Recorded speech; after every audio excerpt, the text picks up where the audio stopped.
Ladies and gentlemen, welcome back to another episode of The Muster Room. I am your host, Austin Glickman. With me, as always, behind the camera, we have Detective Joseph Ryder. How's it going, everyone?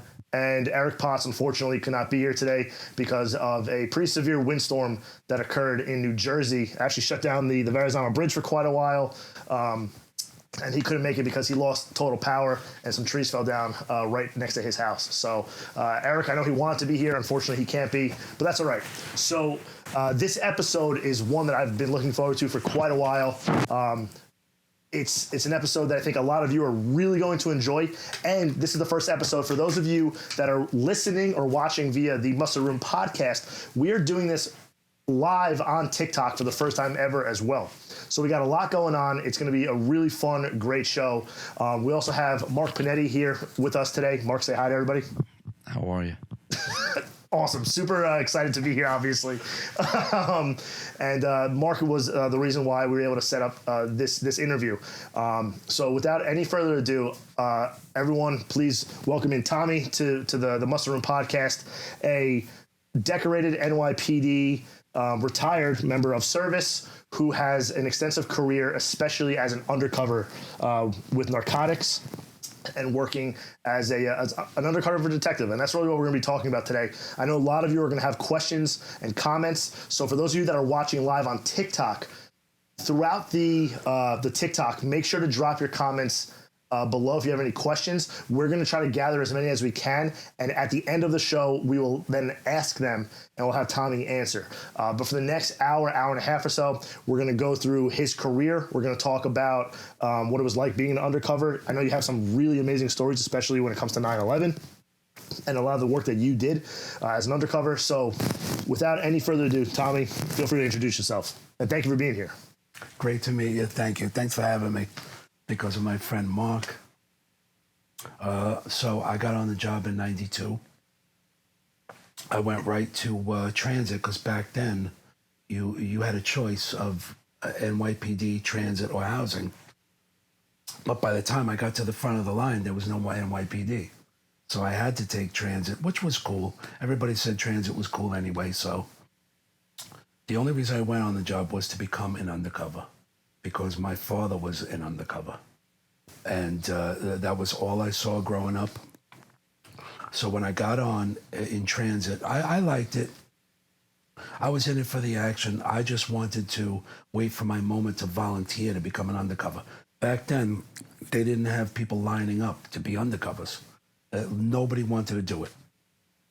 Guys were saying, oh no, you get killed doing that. It's scary, it's dangerous. But it was the fastest way to get your detective shield. 18 months if you made it, you know. So as soon as we merged in 95, transit merged with the regular department, I volunteered. Took me right away because they needed guys badly. Guys did not want to line up to do this. So I volunteered. It was all I ever wanted to do. It was everything I expected. I loved it. I miss it terribly. Had a great run. I had a very unusual career. And I think that's what we all want to hear. I think that's something that we're excited to learn. So you start off 3 years as a transit police officer, essentially working on the subway systems in New York City. And what years was that? 92 to 95. And back then, I mean, we're talking about like pretty gross, disgusting conditions down there in the subway system. Oh, it was gritty. Yeah, it was gritty. I can remember my first instances on that subway where, you know, I was a kid from Staten Island. I was a rough and tumble kid, but a kid from Staten Island. You know, I didn't grow up like in Manhattan. So as soon as I got there, it was wild. And this is 92, early 90s. It was still bad. It wasn't like if you were in Times Square in the early 90s, like 92, 93, it was still really bad. If you were taking your life in your hands just by taking a stroll through Times Square. And that's when I was transit. So they would dispatch us. I was in District 2 on Canal Street, but spent a lot of time around Times Square because it was just it's a huge transit hub. There's a lot of action. Back then, it was really bad. Definitely bad. So 3 years in transit, and then So for the viewers who are not NYPD, in 1995, the New York City Transit Department, New York City Housing, and the NYPD all were three separate police departments. They all merged together to form what is now, as we all know, the NYPD, which is obviously the biggest police department in the world. So you are now a New York City police officer. You immediately go right into narcotics. Is that what happens? Yeah, okay. yeah. So right into narcotics, you say, hey, I want to be an undercover. Tell us the process of what it's like to actually become an undercover. And before I forget, it was I wasn't even at top cop pay yet. So the 18 months, not only did they have to give me top cop pay and my detector shield, they had to bump me up to detective pay. So, and back then I was like 26 years old. Guys that I went on the job with were like, oh man, that's great. How'd you do that? I told them, you could have volunteered to be an undercover too. But guys didn't want to do it. So that's how I got my shield fast. That was a cool way to get it.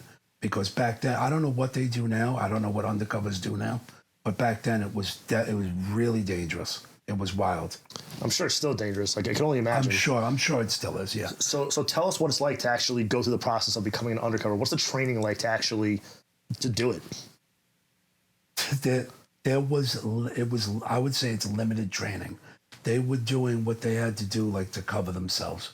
I hope I'm not giving up too much. I don't think I am. Plus, it's a long time ago. I don't know what they do now. Excuse me.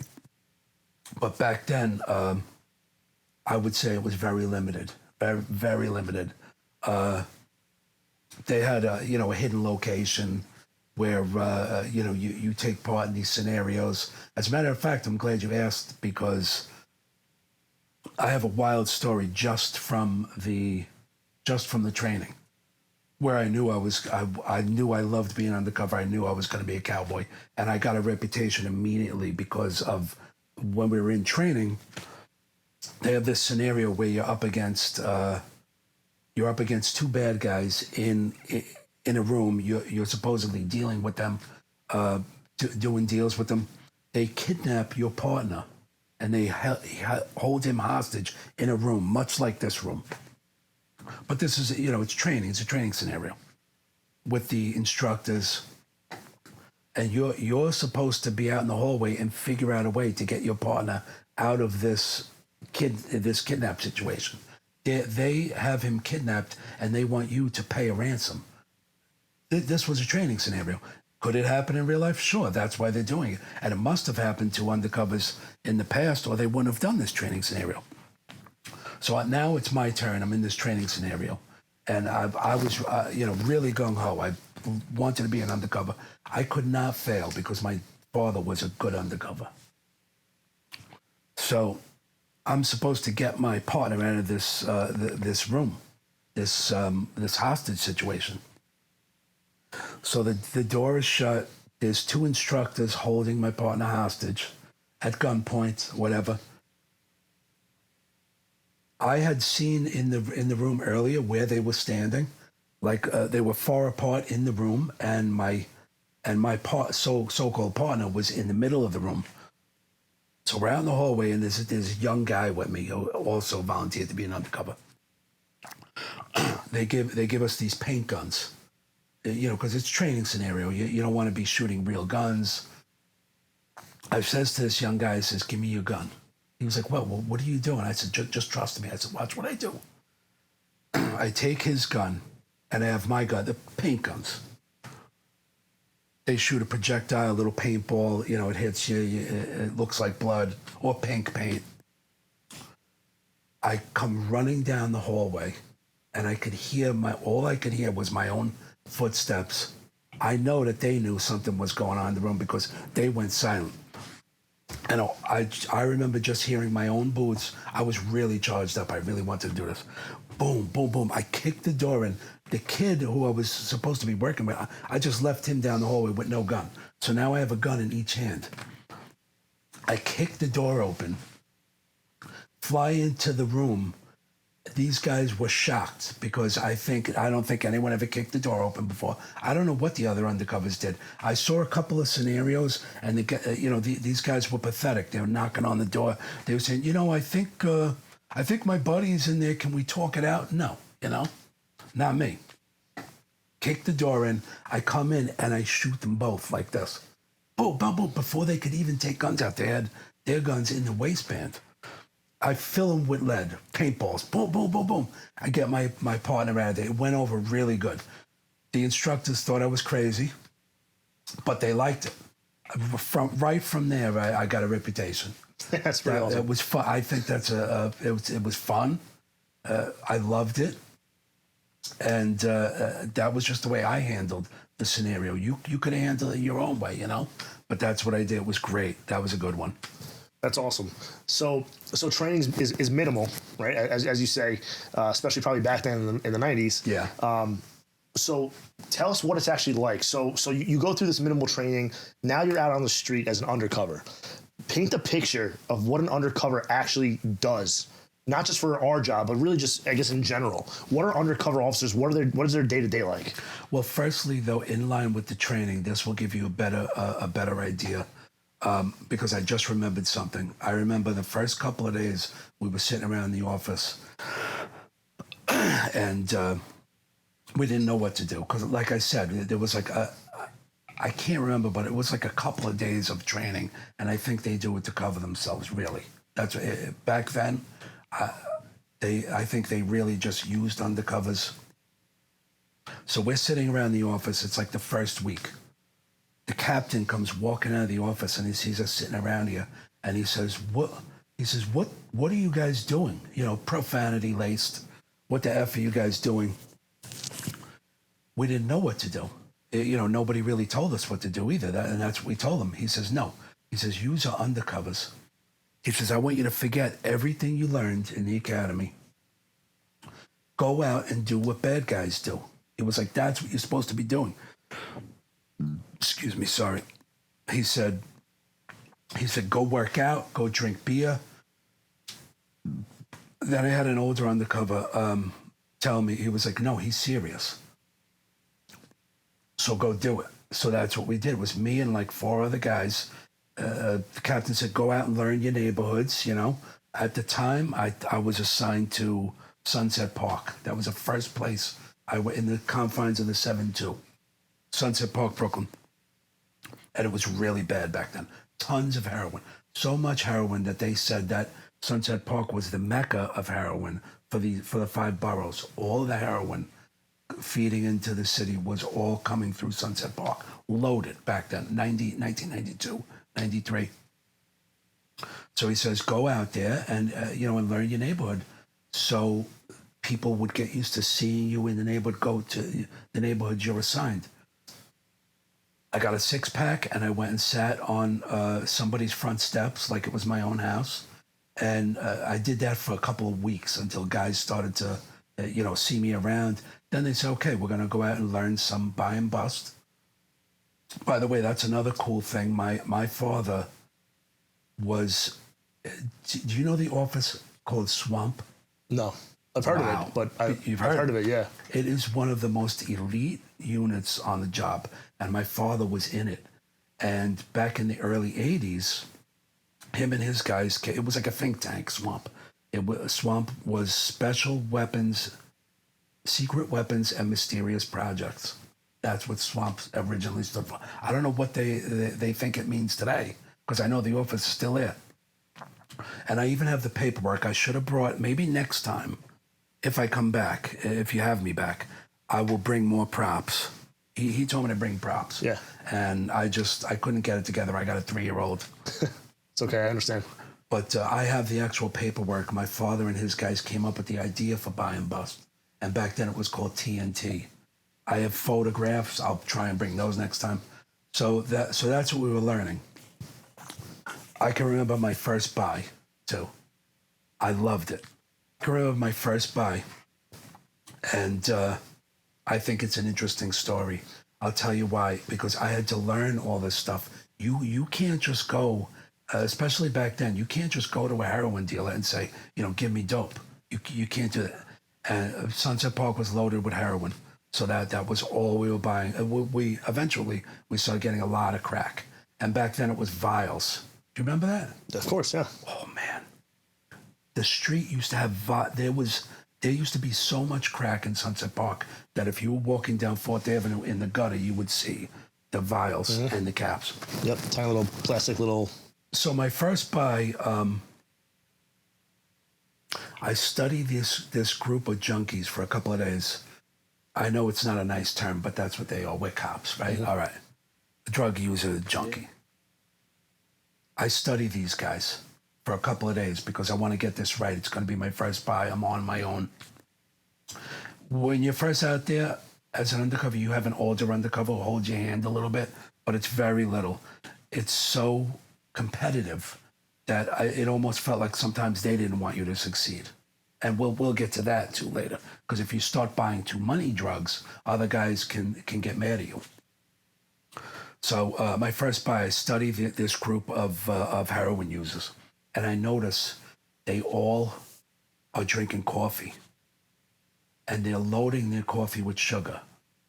It took me a lot of time to figure out why they were doing this, but and they're eating chocolate bars. I also start to notice a lot of cigarettes. They all have cigarettes. They're all eating chocolate bars, and they're all drinking coffee. They're also wearing blue blocker sunglasses that look much like these. These are my actual prescription, and I just got used to having a little tint. I like the way it looks. But back then, all these heroin users were wearing blue blockers. You remember those? They were like cheap glasses, and there was a commercial on TV. It blocks out UV rays, blue blockers. Early 90s. So I had to ask some older junkies, because now they think I'm a junkie. I'm hanging out with them. I says, what's with the chocolate bars and the coffee and the blue blockers? He says, over time, the heroin made their eyes sensitive to light. The sugar and the chocolate was like to level out their blood. Like the heroin was affecting their sugar levels. Apparently, this is. So I says, I grow a brain. I says, I'm going to do exactly what they do. And actually, I was under the tutelage of a fantastic undercover. His name was Mario. Spanish guy. He looked like he had AIDS, but that's why he was a great undercover. Me, I had a mouth. And he told me, he said, you see what they're doing? Do exactly like they're doing. So I did. I went and got a chocolate bar. I went and got a coffee. This was my first heroin buy. I think my first buy was weed. So that's not that interesting. That was an okay story. But I got coffee. I got a chocolate bar. I got blue blockers on, sunglasses. I got a cigarette going. All this is going on because that's exactly what they're doing. Now it's 7 o'clock in the morning. They don't do this now because everything is on a phone now. Mm-hmm. Yeah, they call their dealers. That's what I'm told. But this was 30 years ago. 33 years ago. Now I see them out there 7 o'clock in the morning, about 6 junkies, and they're waiting for their dealer. He comes out at 7 in the morning and meets them. This is their morning bag, their wake-up bag. I go and walk right up next to them with my coffee and my chocolate bar. I swear to God, shit you not. They're standing there chewing on Hershey bar, Snicker bar, cigarettes, talking about stuff. They think that I'm with them. They're talking to me like it was great. They're talking, yeah, man, my dog, even my dog didn't want to wake up today. They're laughing, they're waiting. They were a little bit anxious, but some of these people had jobs. They need that wake-up bag to go to their job. This is my first buy. This gets good. Guy comes out, and boom, we're all handing him money. Gives you 2 bags of dope. They used to be in little glass scenes. I think they still are. Hands out all the dope, and everybody starts saying their goodbyes. All right, I'm going to work. Julio, it's great seeing you. I'll see you next week. All of a sudden, I see the dealer talking to one of these one of these drug users that just bought from him also with me. Now he says to me, he goes, where do I know you from again? I says, he goes, listen, I'm getting a little nervous. He says, all these guys, they're trying to remember where they know you from. I says, well, you know what? I said, it's a little late. I was like, you already served me. I got, and that's how I walked away. He was shitting in his pants. He knew he was either going to get clipped. So this was a buy and bust, but a good one, because all those bodies are in the van. Everybody who just bought, this is heavy hitter stuff. Narcotics is responsible for the bulk of the collars on the job. You know what I mean? Mm-hmm. I mean, if you're on patrol as a white shield, I think they want like one collar a quarter or something. That's how it was when I retired. You make one arrest, like 4 arrests per year. But if you're in narcotics, you're doing your team, like your unit, like with Carlos, we were locking up 20 guys a week. That's a lot for a team of 7 guys with a sergeant, that's a hustling. And I have a better one about the night that we had the most bodies. But anyway, so this guy, he says, we're all really nervous. Like you just showed up here. We all thought you were, part of our crew. I said, well, I was like, it's too late now. You already saw me. And I literally walked away from him.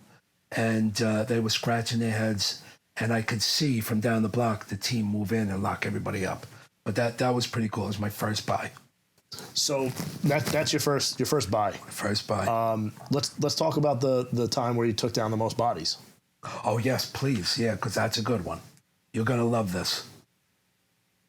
You guys are all on the same job. You know the way it works in narcotics.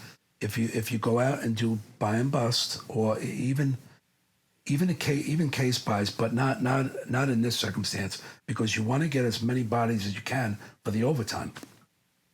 So this night we were really hungry, and I was with this crew was really heavy hitters. Everything was about the action, and for some guys it was about the money. If the more bodies you get, the more overtime you get. Some of this stuff I don't want to feel like I'm telling you something you don't know. Well, remember, it's not just me; it's all the viewers as well. The viewers, right? So I'll try and keep that in mind. So it's all about the bodies. So I have a partner, and you go out there with your team. You have a van, and it's an empty cargo van. There's no seats in it. This is the van that you're going to use to transport everybody that you lock up that you bought drugs from. So that night, I was with some real heavy hitters. We had a combination of some of my guys were out sick, and the team who was our sister team, some of their guys were out sick. So, but together we made one team. It was about probably 7 investigators and 2 undercovers and 1 sergeant. If that, it might have been less than 7 investigators. We go out there, and some of this was Brooklyn North too. That's why I like to say I was Brooklyn South Narcotics and Brooklyn North Narcotics, because back then we had something called Operation Condor. Remember that? You ever hear that? No. It's a big overtime scheme. They would take us from Brooklyn South Narcotics and send us into Brooklyn North Narcotics to try and make an impact, because they were hardly putting a dent. Brooklyn North was heavy. Brooklyn South was heavy too. So we would. It was called poaching. I think in hunting, it's called poaching. Like if you go into someone else's area or something on the job. In narcotics, if you go into their area, that's poaching. And it's frowned upon, but if you want to make that money, you cross the border, you go into Brooklyn North, go somewhere like 7-5. 7-0 was Brooklyn South, but 7-0 was hot. So we were hitting spots like that, 7-0, 7-2. That night, I made 3 buys, which is a lot for one night. You're lucky if you make 1 buy when you step out there as an undercover. It's a great night if you make 2 buys. It's a really, really great night if you make 3 buys. So that night I made 3 buys, and my partner made 5 buys. Wow. It was like a combination of crack and heroin. Now, at the time, I never heard of this many buys and this many bodies. We had 18 bodies, and we made them all get into that van. I think I told you this one. I remember my boss, little skinny guy, tough guy though, nice guy. He used to carry the Model 10, and it looked like a cowboy gun, and he was pointing this thing in people's faces all the time. This is how I was raised on the job.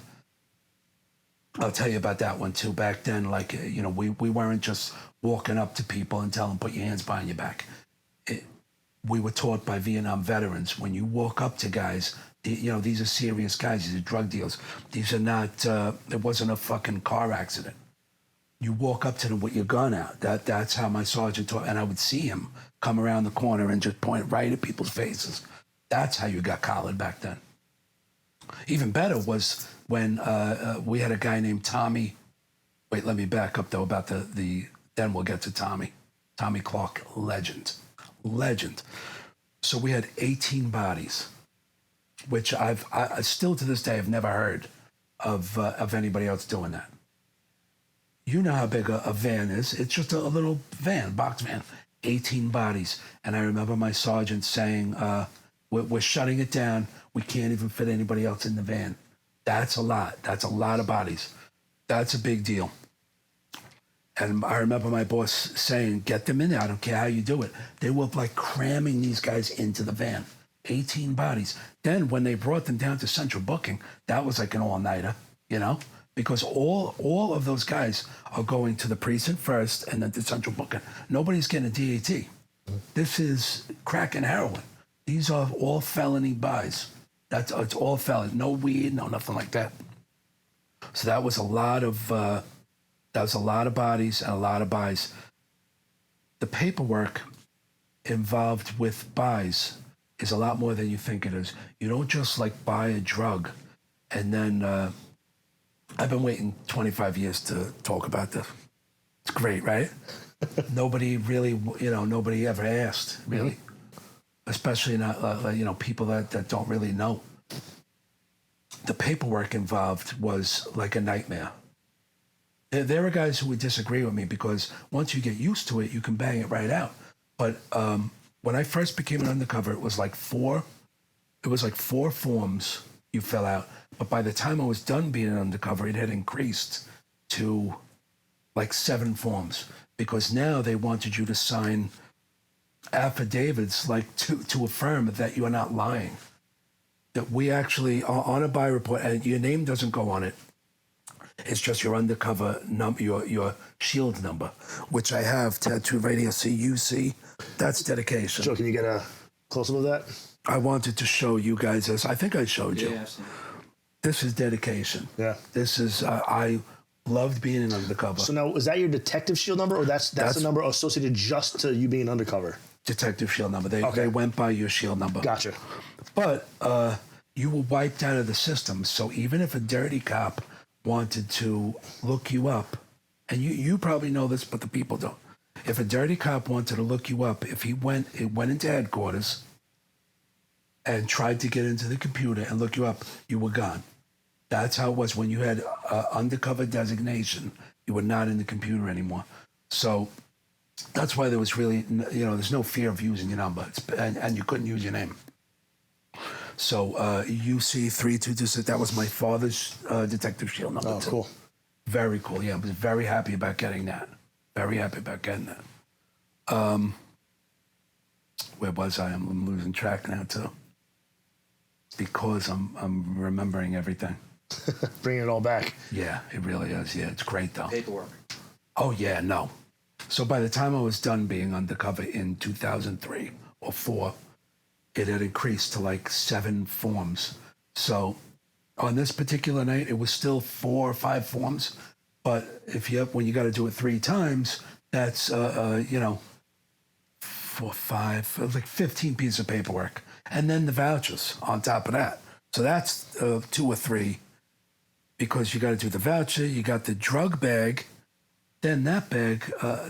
Yes, there was a drug envelope Did you guys ever do a little bit of knockout? Yeah, it's still the same way. Bag in a bag. Bag in a bag. Bag in a bag. You got you. Typewriter though. Yeah. Oh, Big difference. and I was on a typewriter. Yeah. What, you guys did typewriters? No. It's all computerized now. No. I had a typewriter. But it's still bag in a bag, though. The narcotics bag into the evidence bag. I had one of the good typewriters, the ones that weighed.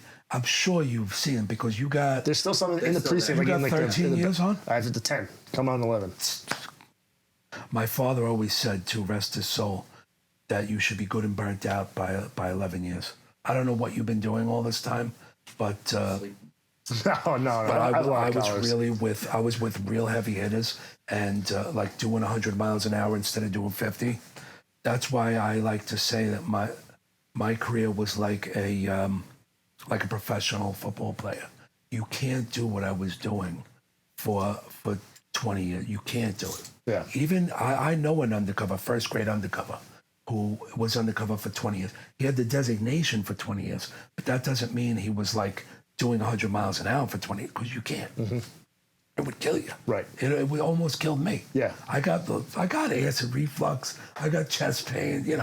I was losing my hair. It was very stressful. I have a question for you about undercover work. From what I know, there's two kinds of undercovers. There's more traditional undercovers that come in, do the buys and whatnot. There's also deep undercovers. Can you talk about the difference between the two of them? I'm glad you brought that up because I think me and Marco, I like to call you Marco, and sometimes Rocco, just as in because when I met him, it was Marco Rocco. Before I even talk about those two, technically I was a deep undercover. There is a little deeper. We'll get to that. It's very little bit deeper, but it always drove me nuts when you guys know the difference between plain clothes and undercover designation. If you have to have the designation to be an undercover. You can't walk around saying you're an undercover. There's a huge difference. Plain clothes is the guys that you see out on the street with a flannel shirt and their gun hanging out and a radio, Yeah, I did it for about 2 years. That's plain clothes. And I would hear the perps like say, oh, here comes the undercovers. Those are not undercovers. Undercovers you don't even see. Guys didn't even know I was an undercover, especially back then.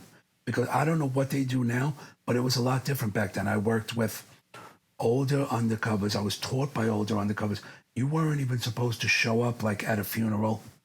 In fact, the only funerals, I stopped going to the cop funerals because I didn't want to be seen there, because a legend who I worked with on the job, his name was Tom Nerney. Did you ever hear him? No. Legend. He was homicide. He even taught me, I got the homicide course, and he taught the homicide course. Him and Ray Pierce. If you guys get a chance, you look these two names up and you get incredible stuff from them. These guys are legends. They're both dead now. But Tom Nerney ran into me at a funeral. Which cop was it? So many cops got killed over my time. Can't remember which cop it was. But a cop got killed. I was only undercover for about a year. And Tom Nerney, the legend homicide detective, knew who I was because I worked on a case with him. Anyway, he saw me at the funeral, and he said to me, he was an undercover, Tom Nerney, which is so cool because he was one of the only undercovers I ever heard of that actually went to Rikers Island. He was in there for at least 2 weeks. Oh, wow. As an undercover. He was with the Hells Angels. Legend, Tom Nerney. I worked with him. And I want to tell you about the case that I worked on him with. But he told me, he said, I don't ever want to see you at a funeral again. He was like, you're an undercover. He said, you got to take it really serious. I said, I do take it serious. I said, it's my whole life. And, hearing this from him, because he was such a legend undercover, he said, you don't ever come to funerals again. He said, you stay away from 1013 parties, those fundraisers as much as you can, because those were fun.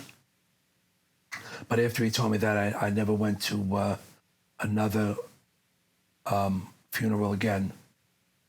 But I did go for Sean Carrington, because he was an undercover who got killed in 1998. I was an undercover with him So that was a little bit traumatizing. But then when James Nemerin and Rodney Andrews, I wish you could put a picture up on your thing. I should have prepared for this. You can send it to us. Yeah, we can put it up on the actual video, not on TikTok obviously, but we can put it up on the podcast. I want to show your audience two undercovers that got killed. You guys know about them, but your audience don't. And I'm really big on their memory.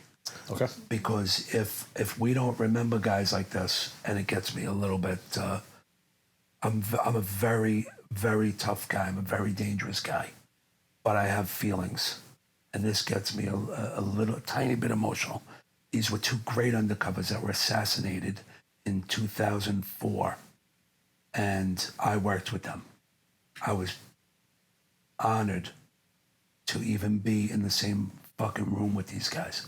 Gentlemen, let me see if we can get their picture. I have it right here. Where is it? Hold on. I want you to see them. Where is my favorites? Help me. Where's my favorite? They did a new... You did the update? They did new phone, the update. Yeah. Where's my favorites? Should be in your albums. Hold on. Scroll. It's down now. Is it all on the bottom? Trips. Hold on. Oh, here it is. Okay. Oh, thank you. There we go. Oh. Oh, that's all right. Here we go. Here's my certificates, which is really, really cool.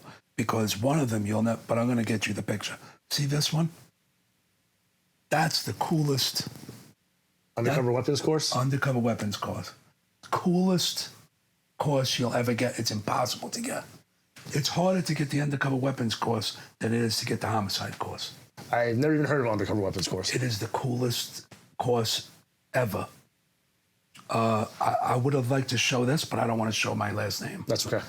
But undercover weapons course was incredible. Machine guns, every kind of handgun, laying on your back like you're going to be assassinated, laying on your face like you're going to be assassinated. And now you got to try and get your gun out of your pants and kill the guy who's trying to kill you. That's what undercover weapons course. It was great. That's cool. Really cool. But let me show you James Nemerin and Rodney Andrews, two amazing undercovers that got killed in 2005. Of course, I went to their funeral. I had to, because I worked with them. Where the heck?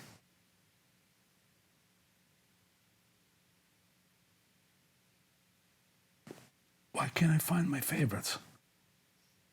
So sorry, guys. Hold on. But it's important we get their picture up there. Oh, here it is. Sorry. Here we go.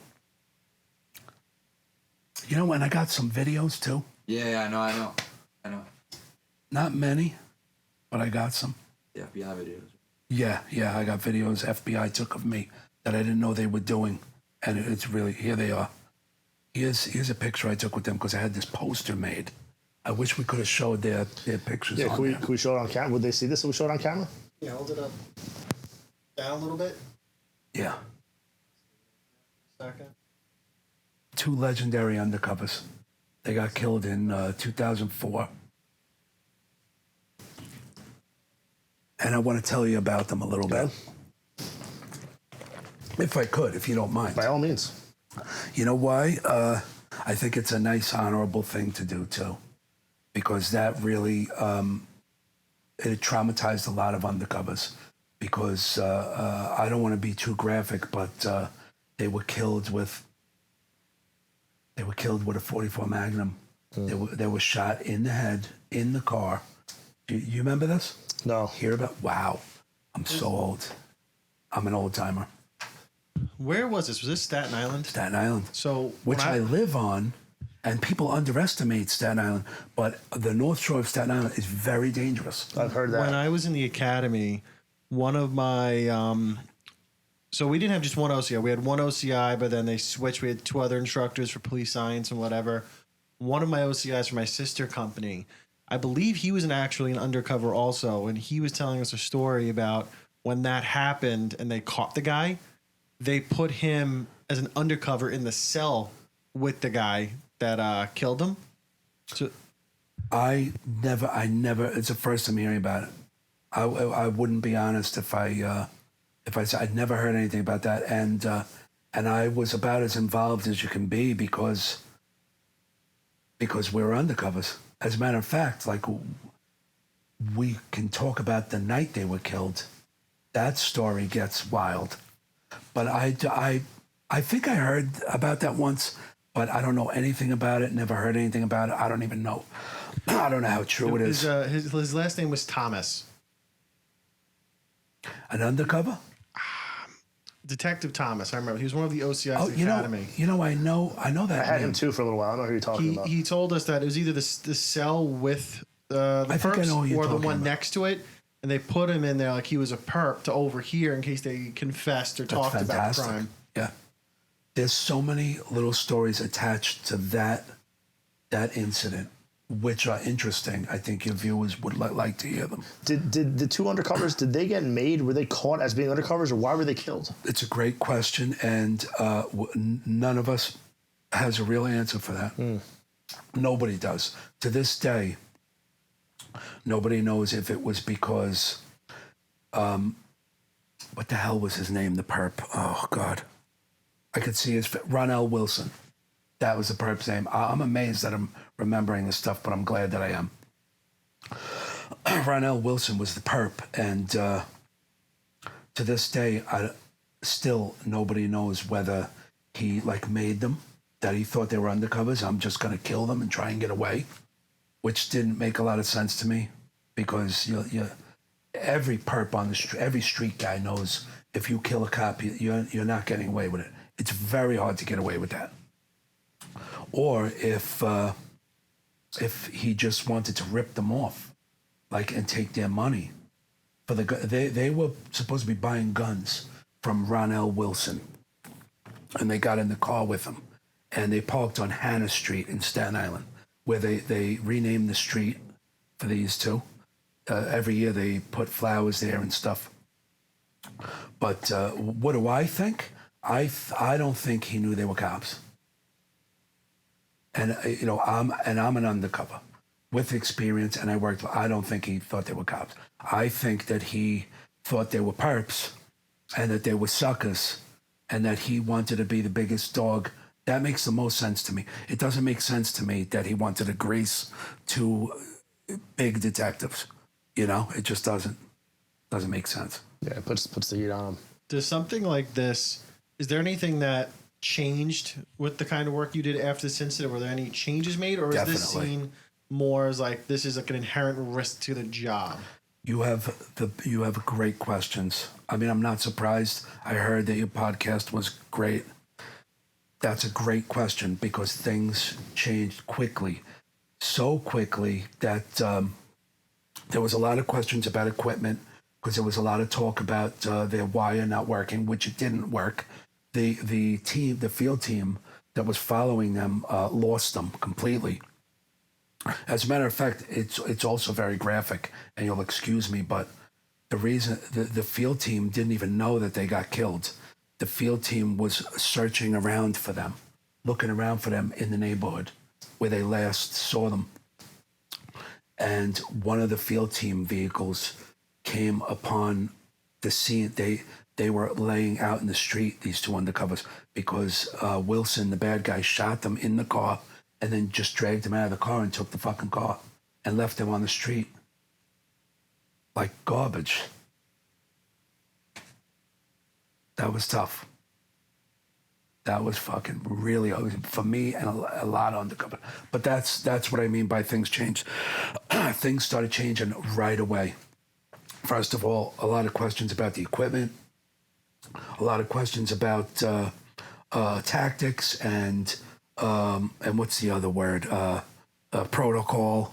The way things are done. Also, I remember it was Ray Kelly was the commissioner, and immediately Ray Kelly said, if you have any undercover, because there were undercovers who started complaining that they were undercover too long. I was not one of those guys.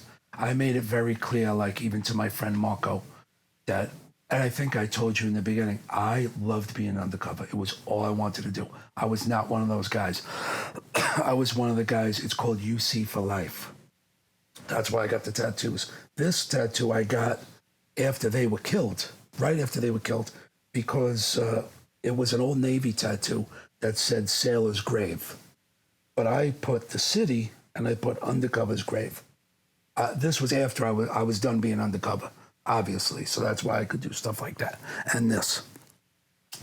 But Ray Kelly said, if any undercover wants to quit now, he can quit. That's true story. Any undercover at all, he said. He said if they all want to quit, they could all quit. This happened. That was a scary fucking time because it was 2 undercovers at once, got dropped, right? We knew it was coming because we were on borrowed time. It had been years since another undercover was killed. And that's a dangerous, dangerous thing to be doing. So a lot of changes started taking place immediately.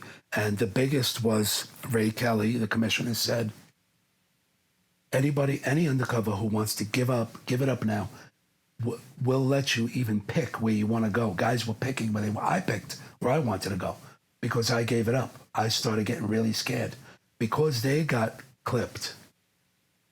2 weeks before James got killed, he was in my office and we had a conversation. And we were talking about how our families and how easy we can get killed. How easy, and we used words like clipped and whacked and greased because we're street guys. 2 weeks before he got killed, we were talking about that. Talking about how easy we can get graced. And we wished each other luck and hugged each other. It was the last conversation, about 2 weeks before he got killed. And he's, God bless. He was a great guy. He said, God bless your family. He was a church guy. This was a really nice, clean guy. But when he was undercover, he was total gangster, completely believable.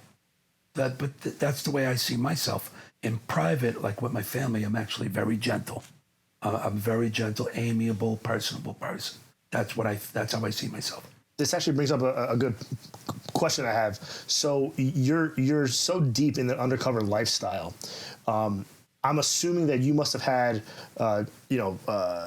credit cards, driver's licenses, all with fake names. What is that like though for your family life? I mean, how do you handle you being a normal person at home, but then also having a completely different lifestyle at work? What is that like? No good.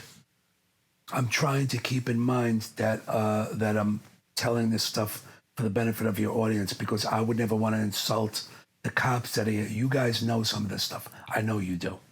So I don't want to sound, I want to be as humble as I can be. I don't want to sound like I'm telling you stuff that you don't know because I know you do know. I do. I know this guy, from what I heard, was a pretty active cop, which that's what I like. I was an action guy. I got the T-shirt that says, for me, the action is the juice, like from the movie Heat, because it really was. So with that being said, not everybody, I should say, in the spirit of honesty, not everybody is like me and the guys that I rolled with. Not every undercover is into it this way. I was completely, there was no more gray line. There was no, I became that guy, Vincent. My name was Vinny. And I have all the ID. I have a video of the ID on my phone. I didn't bring it because I was running late. Next time I come, I will bring it. Hopefully you'll have me back. Certainly because will. I think there would be a lot more we can talk about. Sure. But the job, if that's what you want to hear about, that was your question, I got a good one for you. We had all that good ID. You really are. See, there was the plainclothesman and the undercover, and then there's really super deep, but they're very, very rare. Me and these guys were about as deep as you can go. You get all fake, all kinds of fake credentials, driver's license, work ID. I had carry permit. So if you're with other bad guys and you have a reason why you have a gun. Me, I was a tow truck driver. I owned a tow truck company. I was a gangster that owned a tow truck company. I had tow truck company ID. I had my gun. I carried the Model 10 a lot, which was beautiful. It was my dad's. and the pistol permit. Did they make you learn to drive a tow truck? No. I kept telling Marco that I don't like when guys embellish. So I'm being really loose, and I'm just giving up everything right now. No, they did not. So if a guy would have said to me, if he would have called my bluff, I didn't even know how to drive a fucking stick. However, with that question, I knew that was coming, even back then. So I made sure that I had 6 tow trucks that were automatic, because you could have tow trucks. There were tow trucks that were a stick and tow trucks that were automatic. Even today, you can get an almost 18-wheeler that are automatics, and because guys, it's a lot easier. Nobody wants to drive a stick. They make these trucks now. Well, that one. I made sure that my tow trucks were automatics. They were called. The company was called International on the front of the tow truck. But that's why I did it, because bad guys, if you have really good bad guys, they're training to find guys like you. And they were. They used to tell me this. They were acting just like I had a mentor. There are bad guys, criminals that are career criminals, and they have mentors that teach them everything. So I knew I had to be ready for that question. And I had trucks that were automatics, so I didn't have to know a stick. Now, when you say you had trucks, did you actually have an actual tow truck? No. Or you would tell these guys you had... I would tell them. I have 6 tow trucks, they're automatic. Yeah. But if it came down to it, I also had that covered. I had a guy who I could take one of his trucks to show them if I had to. I could just take it and drive it. And I made sure I arranged all that with my boss. How many years were you in Undercover for? 8 straight, which is a long time. Yeah. Definitely a long time. I think the average Undercover is probably around 3.5 years. And it definitely got shorter after James and Rodney got killed, because undercovers were complaining that, they did their time. It's a harrowing experience. I think one of your questions was like about your family life. It ruins family lives. Yeah. It definitely had. I won't say that it ruined mine, because I take responsibility for my part in ruining, my relationships. I really do. Like a big boy, I participated in violence. I did a lot of drinking when you were an undercover. And, I don't want to give up too many secrets, but back then, there was a lot of drinking while you were working, because it was like liquid courage. I'm not ashamed of it. There were guys that volunteered to be an undercover with me that couldn't. You can't just become an undercover because you think you want to be an undercover and you want to get your shield. Guys, there are guys that walk in there thinking that's what's going to happen. And there were guys that they didn't last 2 weeks. They were throwing up. I wish I could remember this kid's name. There's one I remember. I really liked him. We volunteered together. He could have been a good undercover because he looked like a crackhead. He was a Long Island guy. Short little guy with red hair, but he couldn't take it. And I remember trying to talk him out of quitting. I was like, nah, we're going to get shields out of it. I'm like, this is great. Who's better than us? We're not doing patrol like ever again. But he had to quit. And he said, Tommy, you don't understand. He said, I'm throwing up every night. He's like, my wife don't want to talk to me. She don't want to be bothered with me. It affected everybody's relationship bad. Like I said, it definitely affected mine. My wife at the time, within a year, she said I was like an animal. She was like, you're an animal. The way you act, the way you dress. But it happens subtly. Like it happens without you like even realizing it. You become part of the lifestyle. Definitely. Yeah. I was like I said, I'm not ashamed, but I'm not proud of some of the stuff. So 2 questions. When you became an undercover, was it like the traditional 18-month track program to get your shield? And then was there a pathway for grade after that for you? Definitely. And I was on the grid for grade, but that got sidelined. And there's plenty of stuff that I don't want to talk about, but which I think Marco told you. My career was not perfect. It was very unusual. It was very interesting, very unusual, but it wasn't without its pitfalls. As you guys already know, being on this job can be like walking a minefield anyway. You could be working in DCPI and anything could happen. Something, an accusation in the office. They might make you do overtime and send you like to in the subway, and now you get into it, and now your career is. My point in saying that is my career was not perfect. I definitely hit a couple of bumps in the road, but there's no they actually smoothed out, so there's really no reason to discuss it too much. I retired in good standing, which I'm really proud of, because I had some bumps in the road with my career. And the other question I had, during the course of your over 8 years you spent as an undercover, how many identities do you have, and how long does it take to get into character? How do they just give you a packet like this is you now? How do you come to that, and do you help create the identity, or is it just given to you? It's great. No, really, I'm impressed. I'm not just sucking up. I didn't expect such good questions. It was Amanda. That question was Amanda. Good, very good question. I stuck with one identity, and the funny thing is they tell you can be whoever you want to be. So I decided, like, I was just gonna be me, like this character. It's almost like Fight Club. Like, all of a sudden you can be whoever you want. And it really was. I really took it to an extreme. You can dress however you want. And I immediately started dressing like a perp. I loved it back then. Explain what you dress like.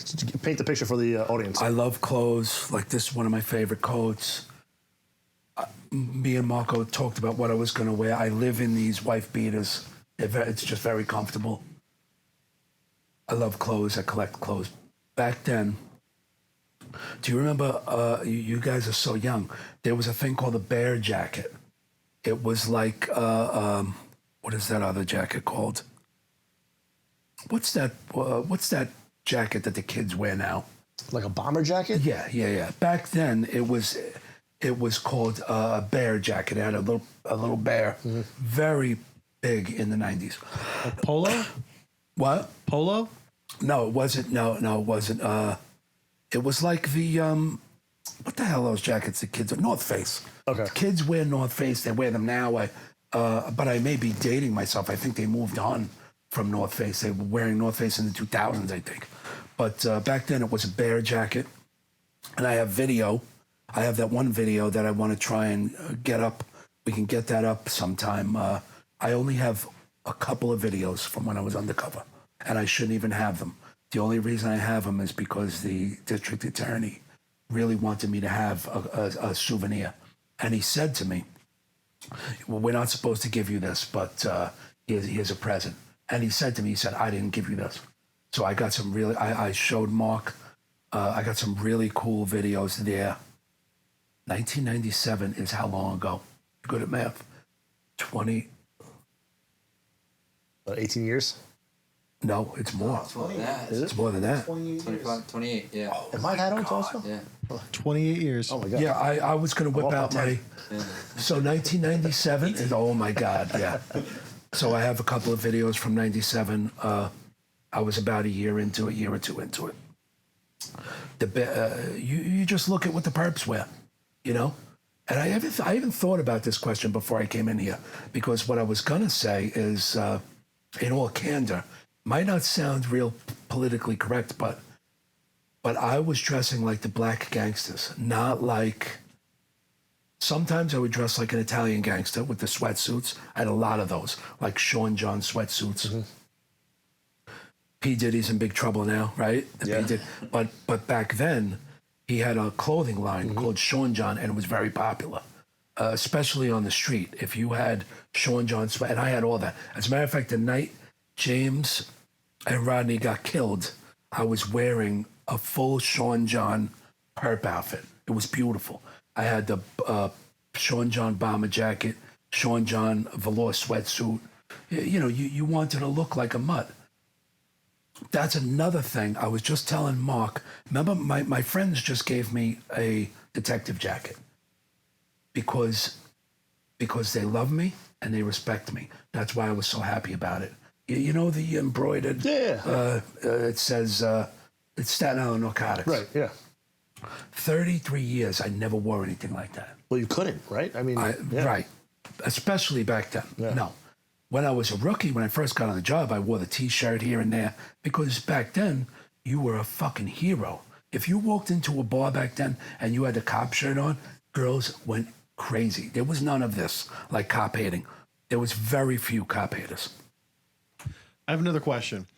How do you, when you're done being an undercover, how do you reintegrate into the police department?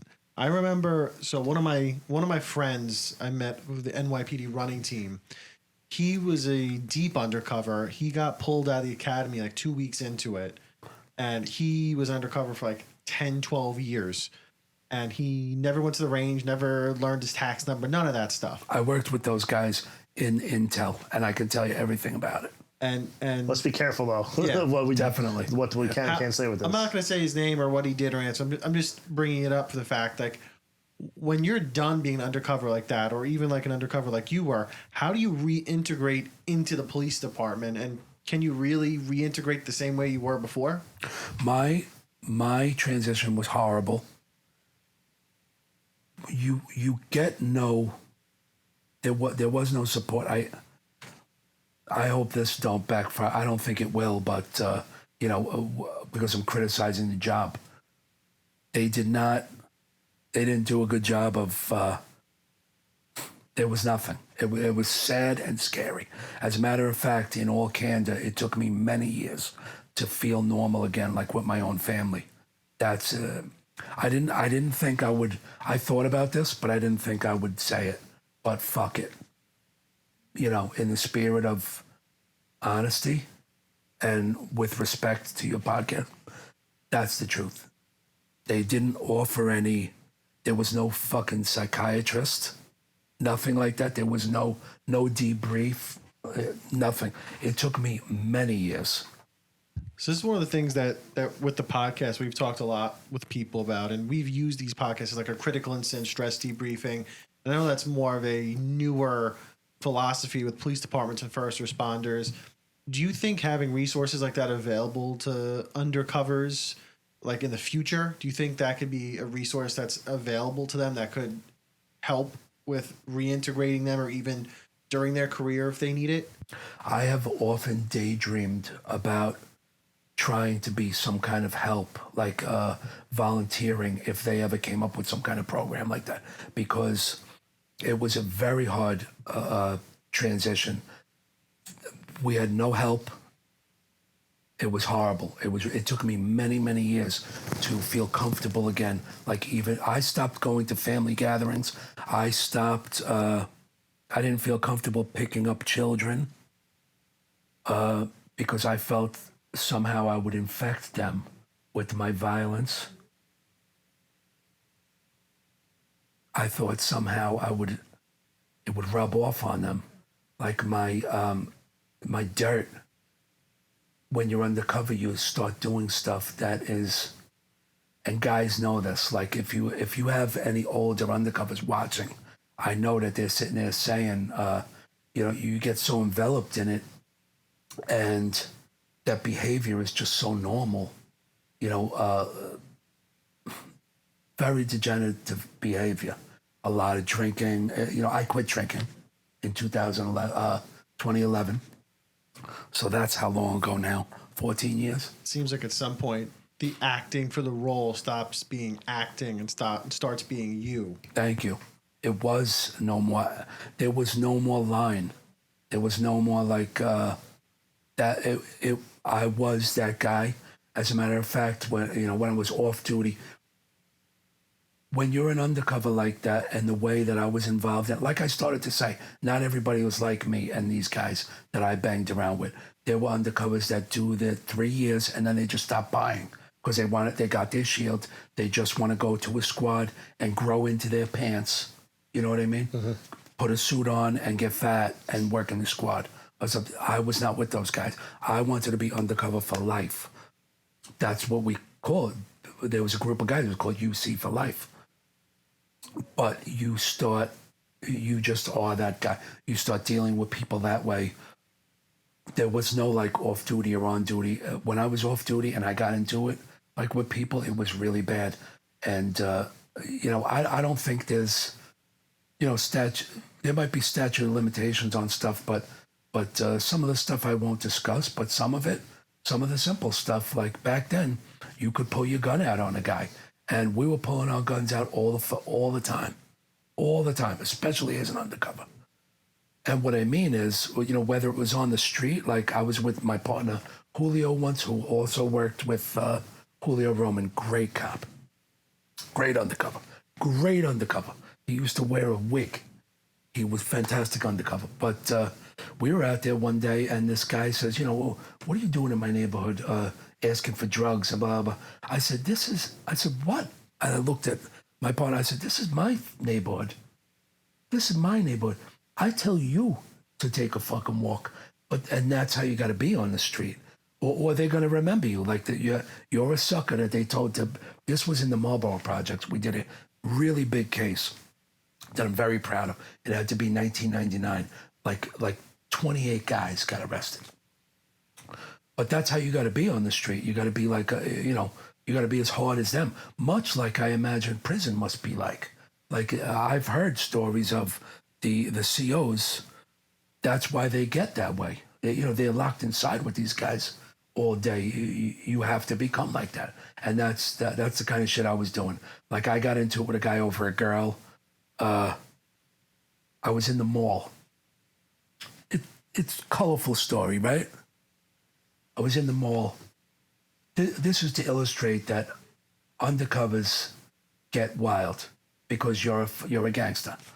And I didn't think anything of it anymore. It wasn't even like I was a cop anymore. I had to be a year and a half into it, if that. And I ran into this guy in the mall who I heard was talking about my girlfriend. We were young back then, 26 years old. Something about he went away with her on vacation. I don't know, but it upset me. I felt humiliated. I was upset. I didn't pull my gun on him in the mall, but I got other ones for you where I pulled my gun out that are really bad. But this particular guy, we're in the middle of the mall, and I said, "You don't go walk around talking about my girlfriend. Now I'm a gangster." I mean, I didn't say that to him, but that's how I felt.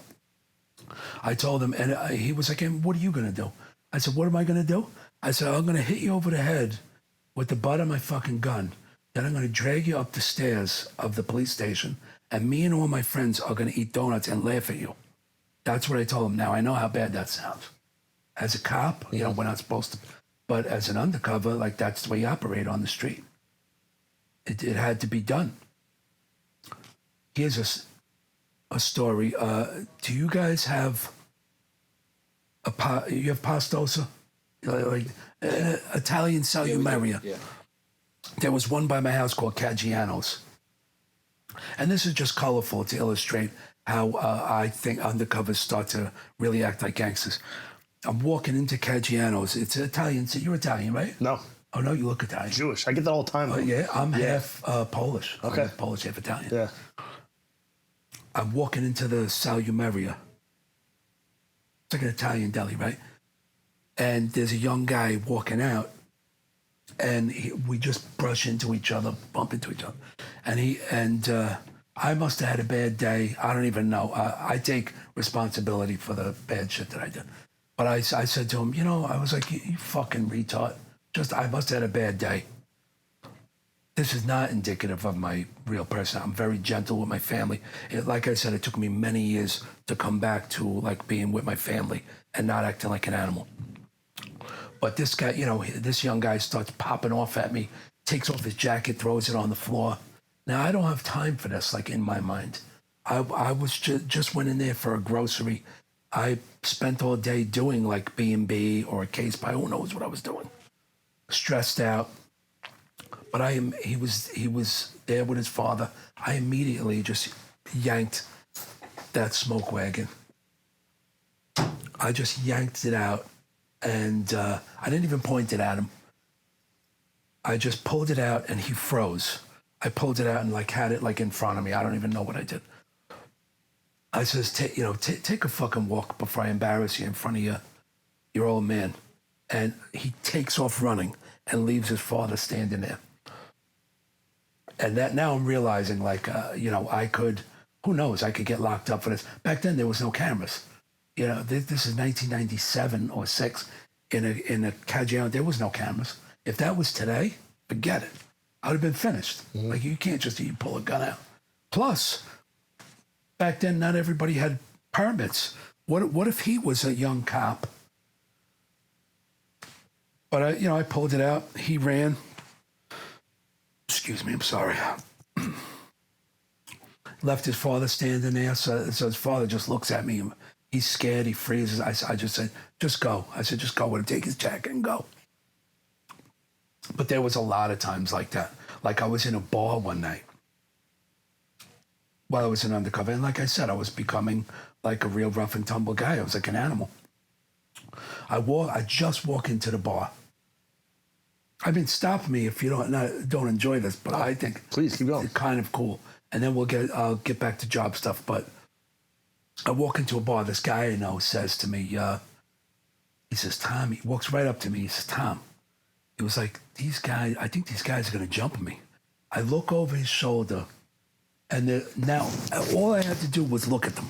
And there's fucking 5 guys. Now they're looking at me immediately because he is in front of me acting like I'm his boy, to help. Yeah, they were going to jump him. All I had to do was look at them, and it was on. They'd start looking at me going, I was not having it. I had a gun in my cowboy boot. I used to wear cowboy boots back then. A lot. I had a gun in my cowboy boot. I don't even know which one it was. I look at them and I put my hands up because they were just ready to go. Just because I was talking to them. I said, Rob, you got me into a jackpot. It was like 5 guys. And they were all jacked up on steroids.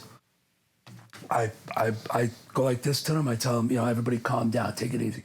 I fucking bent over and pulled the gun out of my boot and just stood there with it.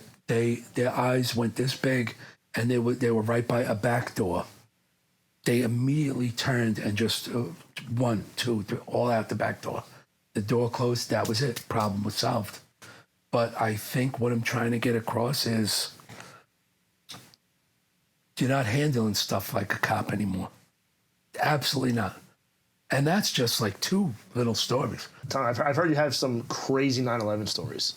Marco was telling me you have one where you thought that we were under attack. Well, we were under attack. Yes. But if you don't mind telling us some of those stories. I will. I almost feel guilty for taking up all your time. But, I hope you're getting a decent show out of it. You're not taking up any time. This is why we're here. We want to hear your stories. And I got to tell you, I was definitely I'm unshakable. I got nerves of steel, and I got them back after many years. But this definitely made me I was a little anxious about it, a little bit, like anybody would be. Yeah, of course. And I think it's good to admit that, so other guys feel, I'm human. There were times I thought I was, indestructible, but I was definitely a little anxious about this. Next time I won't be, and we'll have much more to talk about and a lot of good stuff. There's a lot more, like with Carlos. Mm-hmm. Well, maybe we could get you and him on the same podcast together. Carlos, well, I can't. It sounds cliche, you bump into a guy and you say, "Oh, what a great guy," but Carlos, a real gentleman. I hope he sees it. I cared He about will. him. He texted me saying I have to send him the link to this. I cared about him genuinely. Like I said, we were like that movie Den of Thieves. We were like a unit, like a family. Like if you get a down day, you know what a down day is. Mm-hmm.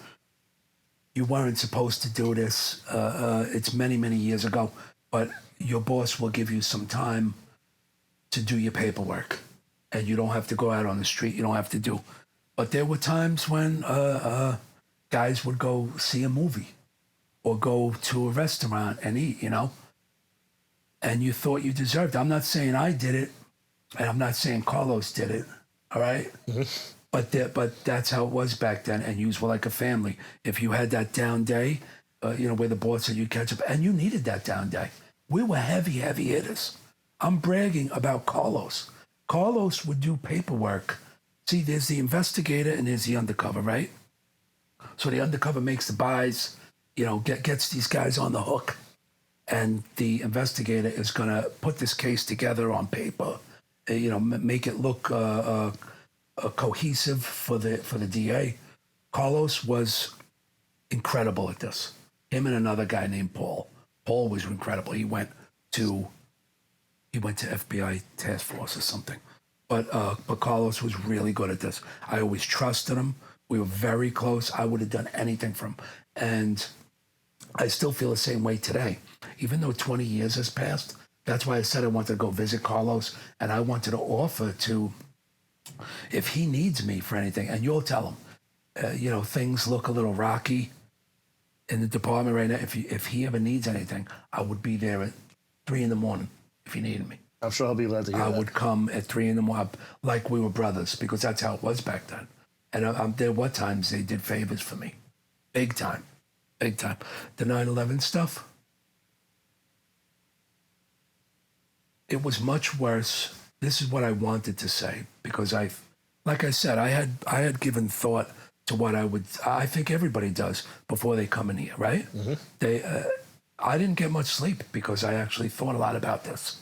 Plus, my father-in-law went in the hospital. My son woke up. I have a 3-year-old and I have a 30-year-old. Wow. Big age gap. Had them 30 years apart. Different women, though. I got a younger bride. Right. I got traded in the other. I got a really good one. About 15 years younger. Congratulations. She's a doll. She's a doll. Congrats. Yeah, I'm 55. She's 41. Wow. She's 41. She gave me a beautiful, beautiful son. I'm very, very lucky. Very lucky to have this second life, because the first life, being undercover and 9/11, really almost destroyed me. Yeah. Really, I will admit, I didn't think I was going to admit that, but I will, because I don't want other guys to think they're alone. Mm-hmm. It almost fucking killed me. It took me many years to get over. But what I wanted to tell you, younger guys, I don't think you were on the job for 9/11. No. Guys that were on the job for 9/11 are up for retirement now. Yeah. Actually, it's surpassed. See, I feel 3 or 4 years now. I'm not immature. I feel young. I think when you get older, you guys will see. You're going to look in the mirror and you're going to still see the guy from when you were 29. Right. And that's how I feel too. Yeah. I feel you. I love cops. I love talking to you guys. I wanted to tell you that it was much worse at Ground Zero than the media tells you about. It's much worse than guys will come in here and tell you about. Only now can I even talk about it like freely, without getting emotional, and I can. You know what? I have an idea.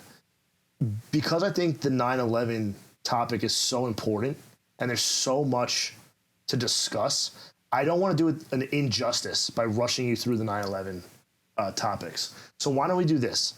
Let's agree right now that we're going to come, maybe we'll come to Staten Island this time, and we'll do an interview with you somewhere. We'll come all the way to Jersey for you. Well, yeah, we'll go to California for you. That's pretty much the same distance. The hike. And let's do another episode specifically to talk about, in the beginning, we'll talk about more undercover stuff, but then a lot of it to talk about 9/11. Because I know that you have it had a huge impact on you, and you did a lot of work down there. Because before we turn the cameras on, and we'll do a little teaser real quick. Before we turn the cameras on, we were talking about 9/11, and he was telling us some stories that a lot of people don't know, like you were just mentioning, especially involving like the FDNY, they were involved with collection of body parts in the beginning, but then once everyone figured out that it's nothing against the FDNY or the firefighters, but this went from being a rescue operation to now being a criminal investigation. So the detectives on our job, and probably federal agents, were the ones that had to be touching the body parts. It could no longer be the EMTs, the firefighters. It had to only be law enforcement.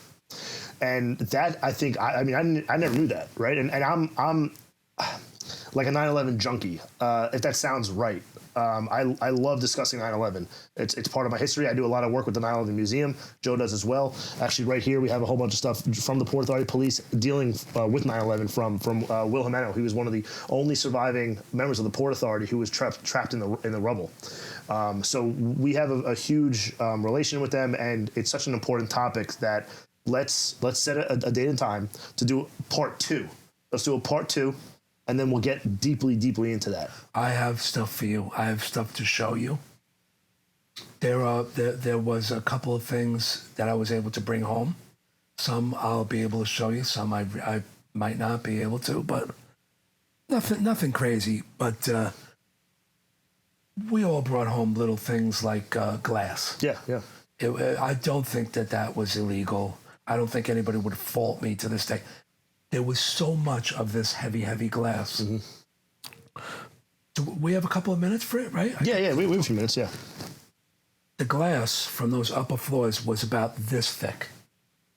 I think it was because maybe it was integral, like to the building, or so people couldn't, leap through it. Maybe it was for the wind. I don't know. But that whole building was glass this thick.